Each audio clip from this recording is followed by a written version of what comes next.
శ్రీమాత్రే నమ. జయ గురు దత్తాత్రేయ నమ. ఈ వీడియోలో మనం 19వ తారీఖు మే నుంచి 25వ తారీఖు మే మధ్యలో జరగబోయే వార ఫలాలు మిథున రాశి వారికి ఏ విధంగా ఉండబోతున్నాయి అన్న విషయాన్ని పరిశీలిస్తే, మరి ఈ వార ప్రారంభంలో రాష్ట్రాధిపతి బుధుడు లాభస్థానంలో సంచరిస్తున్నాడు. ఒక విధంగా జాతకుడు స్వయం కృషితో చేపట్టే పనులకి విజయం లభించే అవకాశం ఉన్నది. అలాగే భగవంతుని ఆశీస్సులు కూడా లభించే అవకాశం ఉంది. దానికి కారణం ఏంటంటే, మరి భాగ్యస్థానంలో ఉన్నటువంటి శని లాభస్థానాన్ని బుధుడి మీద వీక్షించడం వలన జాతకుడు యొక్క ప్రయత్నానికి కంపల్సరీగా సఫలీకృతం అయ్యే అవకాశం ఉంది. కాబట్టి మరి ముఖ్యంగా ఈ స్వయం కృషితో చేపట్టే కార్యక్రమాలు కానీ, ఇది గృహానికి సంబంధించింది, చతుర్థాధిపతి లాభస్థితి కాబట్టి ఈయన గృహానికి కావలసినటువంటి అవసరాలకు తగినటువంటి ఉపయోగపడే వస్తువులు అవ్వచ్చు, లేదా స్వయంగా గృహం కొనుక్కోవడం కానీ, కొత్త గృహంలోకి మారడం కానీ అటువంటి ప్రయత్నాలు చేసుకోవచ్చు. అంటే ఒక విధంగా ఈ గృహ ప్రవేశాలకు అది ముహూర్తాలు లేవు, కానీ ఆ కార్యక్రమాలు ఏమన్నా ఇప్పుడు చేసుకుంటే అయినా గృహం కొనుక్కునే కార్యక్రమాలు నెరవేరే అవకాశం ఉన్నది. దానికి కేతు గ్రహం కూడా చతుర్థంలో ఉండి కామన్గా సపోర్ట్ చేస్తూ ఉంటాడు. అయితే ఈ రెండు గ్రహాలు కూడా మనకి అటు శని భగవానుడు ఇటు కేతు భగవానుడు కూడా సహకరించినప్పుడు కామన్గా ఈ రెండుటికి కూడా దైవబలం తోడైనప్పుడు ఆ కార్యక్రమాలు నెరవేరే అవకాశం ఉంది. కాబట్టి జాతకుడు విధి విధానంగా మరి శివుని యొక్క ఆరాధన చేసుకోవడం వల్ల పనులు తొందరగా పూర్తయ్యే అవకాశం ఉంటుంది. దానికి అనుగుణంగా శుక్రుడు కూడా 12వ స్థానంలోకి వచ్చాడు. అంటే శుక్రుడు 12వ స్థానంలోకి వచ్చినప్పుడు విలువైన వస్తువులు, విలాసవంతమైన వస్తువులు, లైఫ్ లాంగ్ ఉపయోగపడే వస్తువుల మీద ఇన్వెస్ట్ చేయడం కానీ కొనుక్కోవడం కానీ జరుగుతాకు వస్తాయి. అవి అనుభవంలోకి రావడం జరుగుతూ ఉంటుంది. ఒక విధంగా ఒక ఖరీదైనటువంటి వాహనాన్ని, ఒక కారుని కొనుక్కునే అవకాశం ఉంది. ఒక గృహాన్ని కొనుక్కోవడం కానీ, దాన్ని ఆధునీకరించే విషయంలో దాన్ని రీమోడల్ చేయడం కానీ కూడా జరిగే అవకాశం ఉన్నది. ఇది ఒక విధంగా స్థిరాస్తి విషయంలో అనుకూలమైన విషయం. అయితే మనీ ఎక్స్పెండిచర్ మాత్రం మరి కొంతవరకు జాతకుడికి ఎక్కువగానే జరుగుతుంది. ఎప్పుడైతే శుక్రుడు ఇన్వాల్వ్మెంటు ఈ ఇన్వెస్ట్మెంట్లో కానీ కొనుగోలులో కానీ ఉన్నప్పుడు అది ఖచ్చితంగా మన అంచనాల్ని పెంచుతూ ఉంటుంది. దానికి ఈ స్థిరాస్తి విషయంలో మాత్రం కంపల్సరీగా ఇన్వెస్ట్మెంట్ బాగుంది.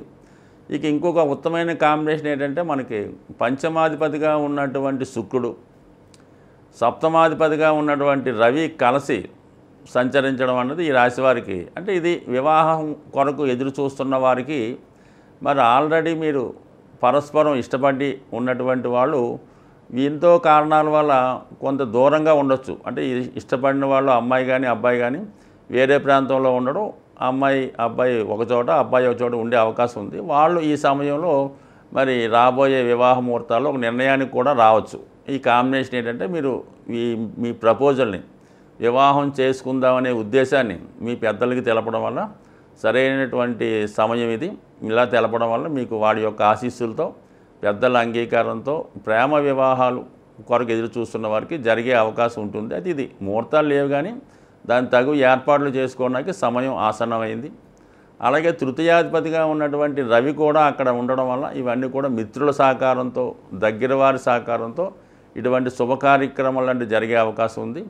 సో లేదా మీరు ఎవరినన్నా ఇష్టపడుతూ ఉంటే ఈ సమయంలో వాళ్ళకి మీ యొక్క విషయాన్ని, అంటే మీ యొక్క తెలిపితే వాళ్ళు అంగీకారాన్ని తెలిపే అవకాశం ఉంది. కాబట్టి అలాగే మీరు ఎవరన్నా ఉంటే ఈ ప్రపోజల్ ఈ సమయంలో పెట్టండి, కొంతవరకు సక్సెస్ అయ్యే అవకాశం ఉంది.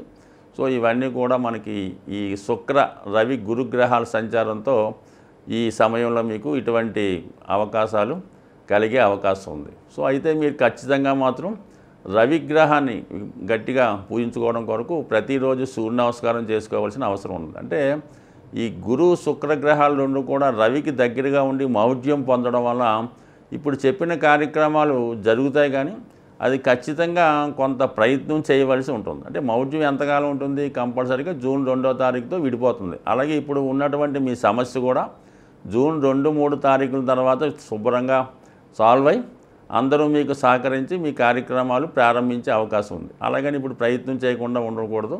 మీ ప్రయత్నం మీరు చేయండి, ఫలితం భగవంతుడికి విడిచిపెట్టండి. కంపల్సరీగా మీకు ఏదో ఒక శుభ కార్యక్రమం, అటు గృహ నిర్మాణం కానీ వివాహ సంబంధించిన విషయాల్లో అనుకూలత కలిగే అవకాశం ఉంది. ఇంకా అలాగే దశమ స్థానంలో ఉన్నటువంటి కుజ రాహులు ఎవరైతే ఉద్యోగం కొరకు ప్రయత్నం చేస్తున్నారో వారికి కొంత ఇబ్బందికరం ఉన్నప్పుడు కూడా అనుకున్న ప్రయత్నాలు నెరవేరే అవకాశం ఉంది.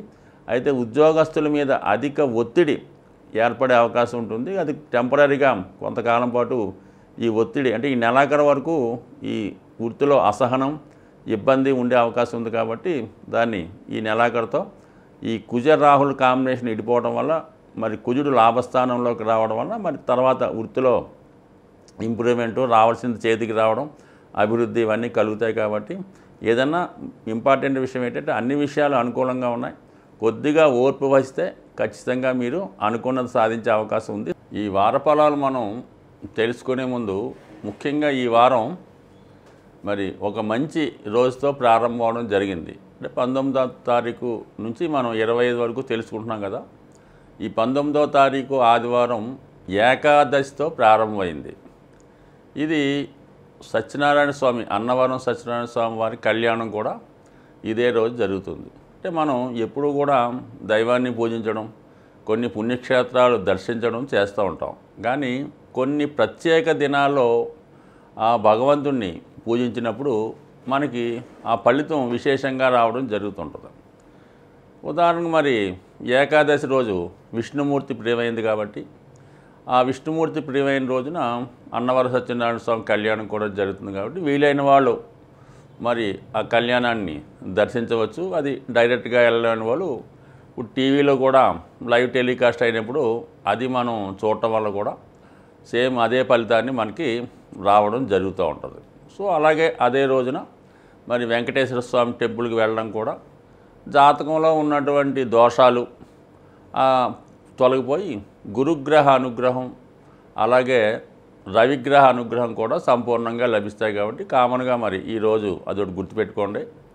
అలాగే ఇదే నెలలో ఇదే వారంలో మనకి 23వ తారీఖున బుద్ధ పౌర్ణిమ కూడా రావడం జరుగుతుంది.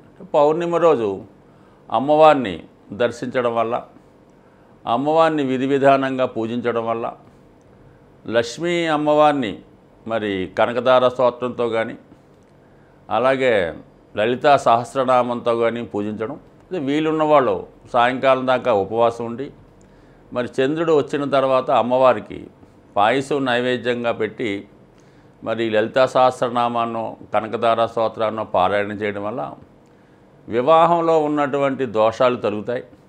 అలాగే వివాహం కొరకు ఎదురు చూస్తున్నటువంటి అమ్మాయిలకి వివాహం తొందరగా జరిగే అవకాశం ఉంటుంది.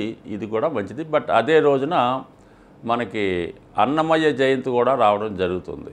సో ఆ రోజు మరి సంగీతానికి ఇష్టపడేవారు వెంకటేశ్వర స్వామి భక్తులు మరి విధి విధానంగా స్వామిని సేవించడం వల్ల మరి స్వామి భక్తుల్ని మనం సేవిస్తే స్వామి అనుగ్రహం కంపల్సరీగా లభిస్తూ ఉంటుంది. కాబట్టి అది ఇంట్రెస్ట్ ఉన్నవాళ్ళు దాన్ని కూడా విధి విధానంగా పాటించవచ్చు. ఇంకొకటి ఏంటంటే మనకి ముఖ్యంగా 22వ తారీఖు మే నెలలో చిన్నమస్త అంటే దశ మహావిద్యల్లో ఒక అమ్మవారి యొక్క జయంతి కూడా రావడం జరుగుతుంది. ఎవరైతే రాహు కేతు గ్రహాల యొక్క బాధలు ఇబ్బందులు ఎదుర్కొన్నారో వాళ్ళు ఆ రోజు ఈ అమ్మవారిని విధి విధానంగా పూజించడం వల్ల అన్నిటికీ ప్రతిరూపమైనటువంటి కనకదుర్గ అమ్మవారి ఆలయ దర్శనం వల్ల కూడా మీకు ఆ రోజు మంచి జరిగే అవకాశం ఉంది. మరొక ముఖ్యమైన విషయం ఏంటంటే సరిగ్గా మళ్ళీ వచ్చే ఆదివారం 26వ తారీఖున సంకటహర చతుర్థి రావడం, అదే రోజు మూలా నక్షత్రం రావడం, ఆదివారం కావడం వల్ల మరి ముందుగానే ప్రిపేర్ అయ్యి ఏ జాతకంలో ఎటువంటి దోషం ఉన్నా కంపల్సరీగా వాళ్ళు రాబోయే 26 మే తారీఖున సంకటహర చతుర్థి రోజు వినాయకుడిని అభిషేకం ద్వారా కానీ హోమం ద్వారా కానీ విధి విధానంగా పూజ చేసుకోవడం వల్ల వీలు కాని వాళ్ళు కేవలం ఈ ఎవరైతే విద్యార్థులు వ్యాపారస్తులు ఉన్నారో వాళ్ళు ఆ రోజు విఘ్నేశ్వరుని గరికతో అర్చించి పూజించడం వల్ల కంపల్సరీగా వాళ్ళకి ఈ నెలలో రాబోయే అన్ని కష్టాలు కూడా తొలగే అవకాశం ఉంటుంది. స్వస్తి.